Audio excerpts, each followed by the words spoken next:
Life with সাহস channel থেকে বন্ধুদের জানাই স্বাগত। সকল বন্ধু ভালো থেকো। আমার শ্বশুরমশাই ও শাশুড়ি মার বয়স হয়েছিল, স্বর্গে গেছে। জন্ম হলে মৃত্যু আছে, সেটা তো মানতে হবে। খুব ভালো ছিল। দুকাল গিয়ে তিনকালে ঠেকেছে হঠাৎ কেন চুড়িদার। চুড়িদার পরার শখটা থেকে গেছিলো, তখন চুড়িদার পরা হয়ে ওঠেনি। মাধ্যমিক, এইচএস, স্কুল, কলেজ তখন শাড়ি পরার চল ছিল। গ্রামে বাবার বাড়ি, আর যেখানে শ্বশুর বাড়ি হয়েছিল সেটাও গ্রাম ছিল।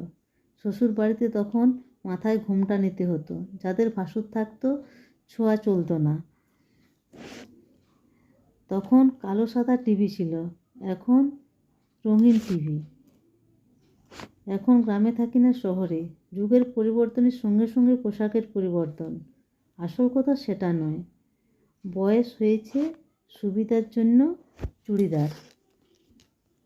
এখন ভাবছি বেড়াতে গেলে চুড়িদার দিয়েই শুরু করব।